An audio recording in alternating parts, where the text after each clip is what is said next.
नमस्कार सभी को, मैं नील बेनीवाल अवर्स एजुकेशन के इस प्लेटफॉर्म पर आप सभी का स्वागत करता हूं। तो हरियाणा जीके के मोस्ट इंपोर्टेंट क्वेश्चन के अंदर आज सीटी बेस्ड कुछ इंपोर्टेंट क्वेश्चन करेंगे जो कि एनटीए के एग्जाम के अंदर आपके पूछे जा सकते हैं।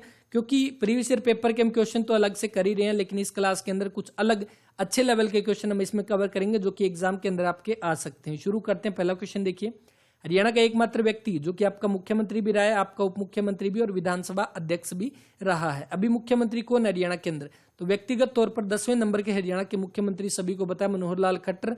दूसरा उप मुख्यमंत्री कौन है? अभी 6वें नंबर के हरियाणा के अंदर दुष्यंत चौटाला जो है वो उप मुख्यमंत्री है। विधानसभा अध्यक्ष 14वीं विधानसभा के अध्यक्ष अभी वर्तमान के अंदर कौन है? ज्ञानचंद गुप्ता। ठीक है, ये तो आप सभी को पता है। अब इसने पूछा एकमात्र व्यक्ति जो कि मुख्यमंत्री भी रहा है, उप मुख्यमंत्री भी और विधानसभा अध्यक्ष भी, वो रहा है बनारसी दास गुप्ता। इसका राइट आंसर यानी बी डी गुप्ता आपको दिया मिल सकता है। बनारसी दास गुप्ता, जिनका संबंध कहां से है?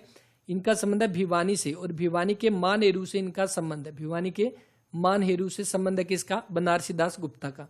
अब उसके बाद आपसे एक और क्वेश्चन पूछेगा, बनारसी दास गुप्ता जो है ये हरियाणा के कितनी बार सीएम रहे हैं? तो ये 2 बार हरियाणा के सीएम रहे हैं। कितनी बार ये डिप्टी सीएम रहे हैं हरियाणा के? तो ये 2 ही बार जो हरियाणा के उप मुख्यमंत्री के तौर पर रहे हैं। अब उप मुख्यमंत्री कब कब रहे हैं? ये तो 1987 और 1989 के अंदर ये हरियाणा में उप मुख्यमंत्री के पद पर इन्होंने कार्य किया है। तो राइट आंसर जो बना ऑप्शन नंबर 2 यहाँ पर। इसके अलावा टोटल 6 उप मुख्यमंत्री रहे हैं। पहला उप मुख्यमंत्री कौन था?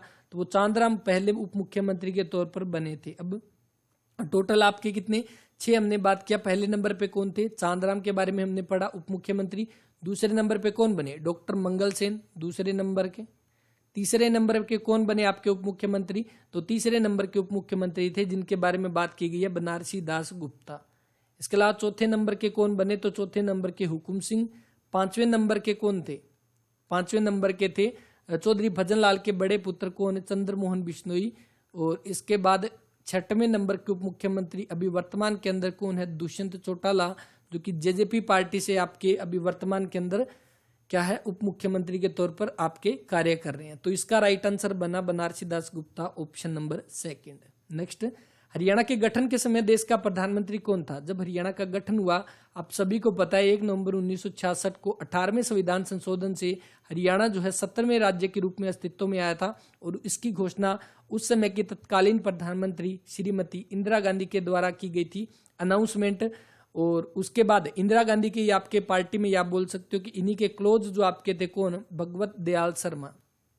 तो भगवत दयाल शर्मा इन्हीं के क्लोज थे, तो इसीलिए इन्होंने इनको ही क्या बना दिया? पहले मनोनीत सीएम जो वो बना दिया हरियाणा का। भगवत दयाल शर्मा बेरी झज्जर से जिनका संबंध है, इनको मनोनीत कर दिया। ठीक है, और ये आपकी क्या थी? इंदिरा गांधी उस समय की प्रधानमंत्री थी। अब इंदिरा गांधी के बारे में कौन कौन से क्वेश्चन बन सकते हैं? पहली बात तो आप सभी को पता है, पहली महिला प्रधानमंत्री। पहली महिला प्रधानमंत्री कौन हो जाएगी? तो बिल्कुल आप सभी बता सकते हो, इंदिरा गांधी। ठीक है, ये तो होगी पहली महिला प्रधानमंत्री की बात। आपसे ये पूछेगा कि पहली विदेश मंत्री कौन बनी? विदेश मंत्री महिला कौन बनी पहली? तो विदेश मंत्री महिला जो है वो बनी कौन? इंदिरा गांधी। ठीक है, ये भी बन जाएगी इंदिरा गांधी। इसके बाद आपसे ये पूछेगा, जो कि पूछा भी गया एग्जाम के अंदर, 2nd विदेश मंत्री कौन बनी महिला के तौर पर? वो कौन हो जाएगी? सुषमा स्वराज, जिनका संबंध हरियाणा के अंबाला से है। और इनके नाम पर अभी लेटेस्ट के अंदर एक पुरस्कार भी शुरू किया गया, जो कि आपका बजट जो पेश किया गया था 8 मार्च, अंतर्राष्ट्रीय जो आपके इंटरनेशनल वुमेन्स डे के दिन आपका बजट पेश किया गया था। जो अभी फरवरी की करंट अफेयर हम कर चुके हैं, मार्च की करंट अफेयर के अंदर इसकी बात करेंगे। सुषमा स्वराज जो है ये आपकी दूसरी विदेश महिला बनी थी। एग्जाम के अंदर आपका क्वेश्चन पूछा गया था। इसके अलावा आपसे ये पूछेगा कि पहली वित्त मंत्री कौन बनी महिला? वित्त मंत्री महिला कौन बनी? तो वित्त मंत्री महिला जो है वो बनी इंदिरा गांधी। ठीक है, ये भी इंदिरा गांधी। इसके अलावा आपसे ये पूछेगा कि पहली गृह मंत्री महिला कौन बनी? गृह मंत्री महिला, तो वो भी बनी इंदिरा गांधी। ठीक है, तो ये सारे के सारे क्वेश्चन आपसे पूछे जा सकते हैं एग्जाम में, हर एक चीज के बारे में। पहली महिला प्रधानमंत्री, पहली विदेश मंत्री कौन बनी, वित्त मंत्री कौन बनी, गृह मंत्री, सारे के सारे जो है पहले पद पर काम किया था श्रीमती इंदिरा गांधी ने। राइट आंसर जो बनेगा ऑप्शन नंबर सी, इसका जो है वो आपका राइट आंसर। इसके बाद नेक्स्ट, 1614-15 ईस्वी में हरियाणा में प्लेग फैला था और उस समय किस मुगल शासक ने हरियाणा के लोगों की सहायता की थी? पहली बात तो देखो, आपसे क्वेश्चन पूछेगा हरियाणा में प्लेग कब फैला? 1614-15 ईस्वी के आसपास। और किस मुगल शासक का उस समय टाइम चल रहा था? तो आप सभी को इसके बारे में पता है, हमने अकबर के बारे में पढ़ा था। 1556 के अंदर। 5 नवंबर 1556 को पानीपत का दूसरा युद्ध होता है। तब से लेकर 1605 तक अकबर शासन करता है और उसके बाद अकबर का बेटा जो हुआ उसका नाम बचपन का था सलीम, और इसी सलीम का बाद में नाम हो गया जहांगीर, और ये जहांगीर ने शासन किया 1605 से लेकर और 1627 तक। अब बता सकते हो बिल्कुल, अगर आपको टाइम याद है कि 1614-15 कब आ रहा था, तो जहांगीर के टाइम पीरियड के बीच में ही आ रहा था आपका, तो इसीलिए और तो कौन मदद करेगा, तो ये जहांगीर ने ही उस समय मदद की थी। हरियाणा के लोगों की प्लेग फैली थी इस वजह से। जहांगीर का बचपन का नाम पढ़ चुके हैं, सलीम हो जाएगा। अकबर का ये बेटा था। दूसरी बात, इसको किसके लिए जाना जाता है, न्याय की जंजीर के लिए। किसको जाना जाता है न्याय की जंजीर के लिए, जहांगीर को। एक इंपॉर्टेंट क्वेश्चन कि किस सिख गुरु की हत्या जहांगीर ने की थी, तो 5वें सिख गुरु जो थे वो कौन थे, गुरु अर्जुन देव। तो गुरु अर्जुन देव की हत्या किसने करवाई थी, वो करवाई थी जहांगीर ने। वहीं पे अगर आपसे ये पूछ ले कि 9वें गुरु गुरु तेग बहादुर जो है, उनकी गुरु तेग बहादुर की हत्या किसने करवाई थी, वो करवाई थी औरंगजेब ने। ठीक है, तो ये दोनों आप ध्यान रखना। अब जहांगीर जो आया था ना, उसके अगर आपसे एक क्वेश्चन और भी पूछेगा यहाँ पे कि हरियाणा में सर्वाधिक पेड़ किस मुगल शासक के टाइम में लगे थे, तो वो भी जहांगीर के टाइम में हरियाणा के अंदर सबसे ज्यादा जो है पेड़ पौधे लगाए गए थे। तो ये सारे क्वेश्चन इंपॉर्टेंट। राइट आंसर बनेगा जहांगीर, ऑप्शन नंबर 2 यहाँ पर। इसके बाद नेक्स्ट, हरियाणा कर्मचारी चयन आयोग की स्थापना जो है वो कब होती है, तो हरियाणा कर्मचारी चयन आयोग की स्थापना, सबसे पहले देखो हरियाणा कर्मचारी चयन आयोग जो है इसकी स्थापना किस आर्टिकल के तहत होती है, तो आर्टिकल जो एग्जाम के अंदर पूछा गया था, आर्टिकल 309 के तहत हरियाणा कर्मचारी चयन आयोग की स्थापना होती है। अभी वर्तमान में इसके अध्यक्ष कौन है, बिल्कुल बच्चा बच्चा जानता है कौन, भोपाल सिंह खत्री। और ये कहां से संबंध है इनका, भोपाल सिंह खत्री का, तो भोपाल सिंह खत्री का संबंध है यमुनानगर से।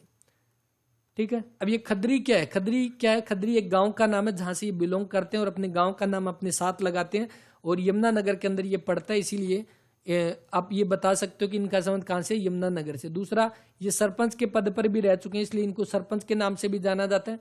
ये तो होगी अध्यक्ष की बात। अभी वर्तमान के अंदर जो आपकी चीफ सेक्रेटरी जो वो कौन है, सेक्रेटरी HSSC की सेक्रेटरी है ईशा कंबोज। ठीक है, ईशा कंबोज। और इसके अलावा आपसे ये पूछेगा कि HSSC के अंदर टोटल मेंबर कितने होते हैं, तो टोटल इसके अंदर 5 मेंबर होते हैं, जिसके अंदर एक तो आपका अध्यक्ष होता है, बाकी आपके अन्य मेंबर होते हैं। ठीक है, एक अध्यक्ष होता है, बाकी अध्यक्ष और अन्य मेंबर, टोटल को मिलाकर 5 सदस्य आपके इसके अंदर होते हैं। और दूसरी बात, अगर ये पूछे कि अध्यक्ष की इसकी रिटायरमेंट की एज कितनी होती है, तो अगर आपसे वर्ष के अंदर पूछे तो ये 68 वर्ष है इसकी, और बाकी मेंबर की 65 वर्ष। ठीक है, बस ये इसके बारे में ध्यान रख लेना अगर पूछा जाए, क्योंकि ये बिल्कुल ऑफिशियल वेबसाइट पे ये चीजें दी गई है। और देखिए, हरियाणा कर्मचारी चयन आयोग की स्थापना आर्टिकल 309 के तहत 28 जनवरी 1970 को अस्तित्व में आता है। तो राइट आंसर जो बनेगा ऑप्शन नंबर 2। अब देखो ऑप्शन नंबर ए देखकर आपको कुछ क्लिक कर रहा है, बिल्कुल आप सही बता रहे हो। 2 फरवरी 1970 को किसकी स्थापना होती है, हरियाणा एग्रीकल्चर यूनिवर्सिटी की स्थापना की जाती है। नेक्स्ट, ग्रीनिंग ऑफ हरियाणा कार्यक्रम जो कब प्रारंभ हुआ, तो ग्रीनिंग ऑफ हरियाणा कार्यक्रम, पहली बात तो ये किससे संबंधित है, तो ग्रीनिंग ऑफ हरियाणा कार्यक्रम ये वृक्षारोपण से संबंध है। किससे, वृक्षारोपण से। ठीक है, अब वृक्षारोपण की बात की गई तो हरियाणा में वन कितने हैं बताओ, वन कितने हरियाणा के अंदर, तो एक तो पहले 2019 की रिपोर्ट आई थी, उसके अकॉर्डिंग हरियाणा के अंदर आपके वन थे 1602 वर्ग किलोमीटर, इतने थे 2019 के अकॉर्डिंग। ये एग्जाम के अंदर पूछा भी गया, लेकिन अभी लेटेस्ट रिपोर्ट आ चुकी है Indian forest report. Indian forest report जो आई थी उसके अकॉर्डिंग अभी वन टोटल कितने हरियाणा के अंदर, वो है 1603.48 वर्ग किलोमीटर अभी हरियाणा में टोटल वन है। तो ये अपडेटेड डाटा, बिल्कुल इसको आप नोट कर सकते हो। और ये वृक्षारोपण से जुड़ी हुई है, कब आई थी, तो ये वृक्षारोपण 1989-90 के अंदर ये आपका कार्यक्रम शुरू किया गया था, ग्रीनिंग ऑफ हरियाणा। ठीक है, और इसके अलावा आपसे ये पूछेगा वन नीति कब आई, हरियाणा वन नीति, तो ये 2006 की है। ठीक है, ये भी आपका इंपॉर्टेंट बनेगा। इसके अलावा अभी वर्तमान में वन मंत्री कौन है, तो वन मंत्री कौन है, देखो पिछली आपकी जो विधानसभा थी 13वीं विधानसभा, उसमें अध्यक्ष आपके थे कंवरपाल गुर्जर, और उन्हीं के पास इस बार कौन सा वन मंत्रालय उनके पास है, हरियाणा का शिक्षा मंत्रालय उनके पास है, हरियाणा का पर्यटन मंत्रालय उनके पास है। किसके पास, कंवरपाल गुर्जर। और ये कंवरपाल गुर्जर कहाँ से आपके जीते, तो कहाँ से, ये जगाधरी से ये जीते। जगाधरी कहाँ पर पड़ता है, यमुनानगर के अंदर आपका हो जाएगा, तो ये ध्यान रखना। राइट आंसर ऑप्शन नंबर 2 यहाँ पर। लड़की की बहादुरी नामक कहानी किसने लिखी, लड़की की बहादुरी। एक क्वेश्चन जो एग्जाम के अंदर हम कई बार पढ़ते हैं जिसमें दिया गया कि हरियाणवी भाषा का प्रथम उपन्यास, अगर आपसे हरियाणवी भाषा का प्रथम उपन्यास आपसे पूछ ले जो कि कौन सा है, झाड़ू फिरी है, किसके द्वारा लिखा गया, राजा राम शास्त्री के द्वारा, यह था प्रथम उपन्यास हरियाणवी भाषा के अंदर। लेकिन अगर आपसे ये पूछ ले कि हरियाणवी भाषा की पहली कहानी, हरियाणवी भाषा की पहली कहानी आपसे पूछ ले कि पहली कहानी जो बनी थी वो थी लड़की की बहादुरी, ठीक है, तो ये ध्यान रखना है। अब लड़की की बहादुरी हरियाणवी भाषा की पहली कहानी है, तो इसको लिखा भी किसने था, तो इसको लिखा था माधव प्रसाद मिश्र ने। राइट आंसर बनेगा option number second. Madhav Prasad Mishra के द्वारा ये कहानी लिखी जाती है और ये किसके ऊपर बेस है, ये कहानी बेस है किसके ऊपर, समाज के ऊपर ये आधारित है ये कहानी, ठीक है। अब दूसरा, ये तो होगी पहली कहानी। अगर आपसे ये पूछ ले कि हरियाणवी भाषा की दूसरी कहानी कौन सी है, तो दूसरी कहानी है डाकी डाब खाना। तो ये डाकी डाब खाना दूसरी कहानी है हरियाणवी भाषा की। ये किसके द्वारा लिखा गया, जो ऑप्शन नंबर ए यहाँ पर दे रखा है, डॉक्टर नानक चंद शर्मा। डॉक्टर नानक चंद शर्मा के द्वारा जो ये कहानी लिखी जाती है दूसरी हरियाणवी की। पहली इंपॉर्टेंट है, पहली आपकी है लड़की की बहादुरी। ये भी एग्जाम के अंदर आपका जरूर पूछा जा चुका है, तो इसके बारे में भी आप ध्यान रख सकते हैं। ऑप्शन नंबर सेकंड जो इसका आपका वो राइट आंसर है। नेक्स्ट देखिए, हरियाणा के आपके प्रथम वित्त मंत्री कौन था, तो वित्त मंत्री काफी इंपॉर्टेंट क्वेश्चन। देखो, अगर वित्त मंत्री की बात की जाए तो अभी वर्तमान के अंदर हरियाणा के वित्त मंत्री, भारत के वित्त मंत्री कौन है, अभी भारत के हम अभी बात कर चुके हैं, कौन है भारत की, निर्मला सीतारमन। निर्मला सीतारमन कौन है भारत की अभी वर्तमान के अंदर। अगर भारत के प्रथम वित्त मंत्री आपसे पूछे कौन हो जाएंगे, प्रथम वित्त मंत्री षणमुखम शेट्टी। षणमुखम शेट्टी जो भारत के प्रथम वित्त मंत्री। अब बात करते हैं हरियाणा की। देखो, हरियाणा के वित्त मंत्री अभी वर्तमान में कौन है, मनोहर लाल खट्टर, ठीक है, मनोहर लाल खट्टर। अब मनोहर लाल खट्टर जो मुख्यमंत्री भी है, इनके पास वित्त मंत्रालय भी है। और जैसे कि हमने बात किया, बजट पेश किया गया 8 मार्च 2022 को, इंटरनेशनल वुमेन्स डे के दिन। ये भी किसने पेश किया, मनोहर लाल खट्टर के द्वारा इसको पेश किया गया। अब क्वेश्चन में जो पूछा गया कि पहले वित्त मंत्री कौन थे, तो पहली वित्त मंत्री बनी थी ओम प्रभा जैन।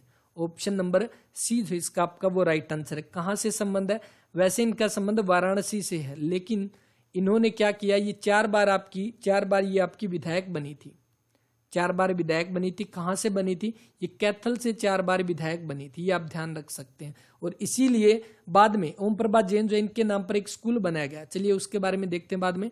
उससे पहले देखो, ये 4 बार विधायक बनी, कहां से, कैथल से बनी। और उसके बाद हरियाणा के अंदर जो आपकी पहली सरकार जो आई थी किसकी, जो भगवत दयाल शर्मा जो आपके पहले मुख्यमंत्री बने थे, भगवत दयाल शर्मा, उस समय वित्त मंत्री किसको बनाया गया, ओम प्रभा जैन को। उसके बाद हरियाणा का बजट पेश किया गया, कब, 1967 के अंदर। तो 1967 का जो बजट पेश किया गया था वो किसके द्वारा किया गया था, ओम प्रभा जैन के द्वारा किया गया था, ठीक है। ये बात होगी पहले बजट की। उसके बाद जब आपके नेक्स्ट इलेक्शन जब होते हैं 1967 के अंदर, उस समय हरियाणा के आपके पहले गैर कांग्रेसी मुख्यमंत्री आते हैं, गैर कांग्रेसी मुख्यमंत्री आते हैं। कौन आते हैं पहले, तो वो आते हैं आपके जो आपके राव वीरेंद्र सिंह आते हैं, ठीक है।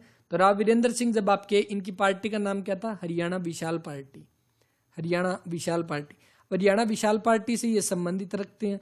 तो उसके बाद क्या किया, इनके टाइम में जब राव वीरेंद्र सिंह जब आपके मुख्यमंत्री बने थे, तो इन्होंने क्या किया था, इन्होंने वित्त मंत्री बनाया था किसको, तो इन्होंने वित्त मंत्री बनाया था किसको, मूलचंद जैन को, मूलचंद जैन, ठीक है। ये आपके बने थे उस समय पे वित्त मंत्री मूलचंद जैन, जिनका संबंध कहां से है, इनका संबंध है हरियाणा के गुहाना सोनीपत से संबंध है। और इनको क्या बोलते हैं, हरियाणा के गांधी के नाम से ये जाने जाते हैं। हरियाणा का गांधी आपसे पूछेगा कौन है, तो हरियाणा का गांधी है मूलचंद जैन। उसके बाद जब दोबारा से आपके मुख्यमंत्री बनते हैं 1970 के आसपास, जब दोबारा से 6970 के आसपास कौन बनते हैं, उस समय हरियाणा के तीसरे मुख्यमंत्री बनते हैं। कौन बनते हैं, हरियाणा के लौह पुरुष के नाम से जाने जाते हैं, चौधरी बंसीलाल। तो चौधरी बंसीलाल का टाइम जब आया था, उस समय से दोबारा से ओम प्रभा जैन को जो वो वित्त मंत्री बनाया गया, ठीक है। तो ये कुछ एक इंपॉर्टेंट क्वेश्चन ध्यान रख सकते हैं। और इसके साथ ही आप ये भी ध्यान रख सकते हैं, जैसे हरियाणा के अंदर जो पहली जो विधानसभा अध्यक्ष महिला आपसे पूछ ले, भारत के अंदर कौन बनी थी, वो बनी थी सन्नो देवी। उसी तरह से अगर आपसे ये पूछे कि किसी भी राज्य में वित्त मंत्री बनने वाली पहली महिला कौन थी, तो वो ओम प्रभा जैन थी। किसी भी राज्य में पहली महिला वित्त मंत्री बनने वाली कौन थी, वो थी ओम प्रभा जैन, ठीक है। उसके बाद कहां से, कैथल से 4 बार विधायक बनी थी। उसके बाद 1978 के आसपास कार दुर्घटना में इनकी मृत्यु होती है। और इन्हीं की याद में एक स्कूल बनाया गया, कहां पर बनाया गया, जहां से ये 4 बार विधायक रह चुकी है, कैथल में जो इनके नाम का एक स्कूल भी है, जो कि आपका ओम प्रभा जैन स्कूल जो उसका नाम रहेगा। ठीक है, तो ये कुछ एक इंपॉर्टेंट क्वेश्चन थे, इसके बारे में सारे आप ध्यान रख सकते हैं। राज्य के किस मंदिर में आपका दीवारों पर गीता के सभी 18 अध्याय लिखे गए हैं? गीता के अंदर कुल कितने अध्याय हैं? टोटल 18। अगर आपसे ये पूछे कि सबसे बड़ा अध्याय गीता का कौन सा है, सबसे बड़ा, तो वो 18वां अध्याय सबसे बड़ा है गीता का। ठीक है, अब इसने पूछा कि राज्य के किस मंदिर की दीवारों पर ये सारे के सारे 18 अध्याय लिखे गए हैं? वो लिखे गए हैं बिरला मंदिर के ऊपर। ऑप्शन नंबर ए जो इसका आपका वो राइट आंसर। बिरला मंदिर कहां पर है? ये थानेसर के अंदर। थानेसर मतलब कि कुरुक्षेत्र के अंदर आपका बिरला मंदिर स्थित है। किसके द्वारा बनाया गया बिरला मंदिर आपका? तो बिरला मंदिर आपका बनाया गया जुगल किशोर बिरला के द्वारा। जुगल किशोर बिरला के द्वारा इसको बनाया गया। और कब बनाया गया? 1955 में इसको बनाया गया। अब एक और क्वेश्चन आपसे पूछेगा बिरला मंदिर के बारे में, कि आपसे ये पूछेगा कि हरियाणा का सबसे बड़ा मंदिर कौन सा है? सबसे बड़ा मंदिर, तो हरियाणा का सबसे बड़ा मंदिर जो है वो भी आपका बिरला मंदिर हो जाएगा। ठीक है, तो इसके बाद ऑप्शन नंबर सेकंड देखो, विष्णु मंदिर। एक क्वेश्चन आपसे और पूछेगा कि विष्णु मंदिर आपका पहली बात तो है कहां पर? तो शाम के अंदर। दूसरी बात अगर आपसे ये पूछे कि हरियाणा का सबसे प्राचीन मंदिर, हरियाणा का सबसे प्राचीन मंदिर जो है वो कौन सा है? तो हरियाणा का सबसे प्राचीन मंदिर वो हो जाएगा आपका विष्णु मंदिर, तोशाम भिवानी वाला। उसके बाद भीमेश्वरी देवी मंदिर, बिल्कुल बेरी झज्जर से भीमेश्वरी देवी का संबंध है। भीमेश्वरी देवी का मेला भी बेरी झज्जर में आपका लगता है, जहां से पहले आपके मुख्यमंत्री भगवत दयाल शर्मा संबंधित है बेरी झज्जर से। शीतला माता मंदिर कहां पर है? कमेंट करके बताना, ये क्वेश्चन आप सभी के लिए। हरियाणा राज्य में सुअर अनुसंधान केंद्र की कहां पर है? तो हरियाणा राज्य में सुअर अनुसंधान केंद्र, बिल्कुल कंफ्यूजन करने वाला क्वेश्चन। यहां से आपके 2 क्वेश्चन कंप्लीट होंगे। कौन सा? एक तो आपका सुअर अनुसंधान केंद्र कहां पर बताओ? हिसार में है, सोनीपत में, करनाल में, भिवानी में। बिल्कुल राइट आंसर बनेगा करनाल, हिसार में नहीं है। क्यों? क्योंकि हिसार के अंदर आपका कौन सा है? तो इसके अंदर आपका आधुनिक सुअर प्रजनन केंद्र है। दोनों में आपको ध्यान रखना है। सुअर प्रजनन केंद्र आपसे पूछेगा वो कहां पर है? वो आपका हिसार में है। लेकिन आपसे पूछे सुअर अनुसंधान केंद्र कहां पर है? ये आपका करनाल में पड़ेगा, करनाल के बस्तवाड़ा में। करनाल के बस्तवाड़ा में रहेगा आपका कौन सा? सुअर अनुसंधान केंद्र। ठीक है, और सुअर की जब बात हो चुकी है तो हरियाणा में जो लेटेस्ट पशु गणना के अकॉर्डिंग सबसे ज्यादा सुअर किस जिले के अंदर है? तो सह से सोनीपत और सह से सुअर, याद रख सकते हो ऐसे। सोनीपत के अंदर सबसे ज्यादा आपके सुअर जो है वो आपके पाए जाते हैं।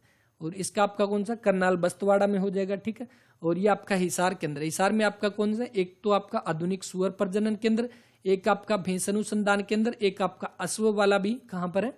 हिसार के अंदर है। ठीक है, और एक आपका कौन सा हो गया? भेड़ भी आपका कहां पर है? हिसार के अंदर। और एक सुअर वाला, ये चारों के चारों आपके हिसार के अंदर पड़ते हैं। इसके अलावा ऊंट प्रजनन केंद्र आपसे पूछ ले, सिरसा के अंदर हो जाएगा अनुसंधान केंद्र। और इसके अलावा अगर आपको एक बकरी वाला पूछा जाता है ना, बकरी, ये आपका हरियाणा के भिवानी के लोहारू के अंदर बकरी प्रजनन केंद्र आपका हो जाएगा। ये तो हो गया। और एक आपसे पूछा जाता है भारत का, ये तो आपका हरियाणा का हो गया बकरी प्रजनन केंद्र। भारत का बकरी प्रजनन केंद्र कहां पर है? भारत का बकरी प्रजनन केंद्र कहां पर है? तो ये कहां पे पड़ेगा? मखदूम के अंदर। अब मखदूम कहां पर है? कमेंट करके बताना। ये मखदूम के अंदर आपका पड़ेगा, और ये एग्जाम के अंदर पूछा गया था। ये आप ये बोल सकते हो केंद्रीय बकरी प्रजनन केंद्र कहां पे? मखदूम के अंदर। ठीक है, इसके बाद नेक्स्ट क्वेश्चन की नजीबुद्दौला ने राजा सूरजमल की हत्या की थी धोखे से किस नदी के किनारे की थी? तो सबसे पहली बात देखो, राजा सूरजमल की हत्या किसने की? नजीबुद्दौला ने की। किस नदी के किनारे की? तो ये पूछा गया। सबसे पहले देखो रावी नदी के किनारे। रावी नदी क्यों फेमस है? रावी नदी का पुराना नाम आप सभी को पता है, पुरुषणी नदी है। और इस नदी के किनारे कौन सा? 10 राग का युद्ध हुआ था। 10 राग का युद्ध, जो कि राजा सुदास जिसके अंदर जीता था। ठीक है, इसके बाद हिंडन नदी, तो नजीबुद्दौला ने हिंडन नदी के किनारे जो है वो राजा सूरजमल की हत्या की थी। Right answer option number second. Raja Surajmal को क्या बोलते हैं? राजा सूरजमल को आपका बोला जाता है अफलातून के नाम से, या आप क्या बोल सकते हो? जाटों का प्लूटो बोल सकते हो। जाटों का प्लूटो के नाम से ये जाने जाते थे। उपनाम आप बता सकते हो ना, आपसे पूछेगा जाटों का प्लूटो किसको बोलते हैं? किसको? सूरजमल को। हिंडन नदी के किनारे राइट आंसर बनेगा ऑप्शन नंबर सेकंड।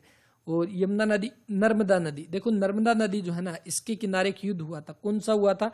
एक हर्षवर्धन के साथ, हर्षवर्धन व पुलकेशिन द्वितीय का। ठीक है, हर्षवर्धन और पुलकेशिन द्वितीय जो है इनके बीच में युद्ध होता है। किस नदी के किनारे होता है? तो ये आपका नर्मदा नदी के किनारे ये युद्ध होता है, ये भी इंपॉर्टेंट है। तो तीनों आपको ध्यान रखने, रावी नदी के किनारे क्या हुआ था, हिंडन नदी के किनारे क्या हुआ था, नर्मदा नदी के किनारे क्या हुआ था। ठीक है, तो इसका राइट आंसर बन जाएगा ऑप्शन नंबर सेकंड यहाँ पर। नेक्स्ट देखिए, एलनाबाद का प्राचीन नाम क्या है। तो एलनाबाद का प्राचीन नाम क्या है, कमेंट करना। क्वेश्चन आप सभी के लिए रहेगा, क्वेश्चन फॉर यू, कमेंट करना। नेक्स्ट क्लास के अंदर इसी क्वेश्चन से शुरुआत करते हैं। उम्मीद करता हूं क्लास आपको अच्छी लगी होगी। बताना एलनाबाद का नवराष्ट्र है, कालकूट है, खड़ियल है, गबन भावना है। चारों ऑप्शन आपके सामने। बाकी एलनाबाद के बारे में जितनी भी डिटेल पता आप बता सकते हो, क्या क्या इंपॉर्टेंट क्वेश्चन बनते हैं, वरना अपन नेक्स्ट क्लास के अंदर इसकी बात करेंगे। क्लास के बारे में अपना रिव्यू जरूर दें, क्लास आपको कैसी लगी। और ये सिर्फ इसीलिए शुरू किया ताकि प्रीवियस ईयर पेपर तो अपने साथ साथ होते रहेंगे और साथ ही कुछ अच्छे लेवल के क्वेश्चन हम कवर करें, ताकि अगर एनटीए जो एग्जाम अगर करवाएगी तो एनटीए के एग्जाम के अंदर अगर टोटल 25% अगर आपके क्वेश्चन आएंगे तो उसमें से 5 से लेकर 7 क्वेश्चन के आसपास कुछ ऐसे क्वेश्चन भी पूछे जा सकते हैं जो बिल्कुल अलग लेवल के क्वेश्चन हो। ठीक है, तो इसीलिए हम सारे के सारे क्वेश्चन कवर करते चलेंगे। और ये एक सीरीज शुरू कर रहे हैं, देखते हैं इस सीरीज के बारे में आपका रिस्पॉन्स क्या रहता है, उसके बाद इसको कंटिन्यू करते हैं। क्लास अगर अच्छी लगे तो इसको लाइक कर दें और शेयर कर दें। मिलते हैं नेक्स्ट वीडियो में, धन्यवाद।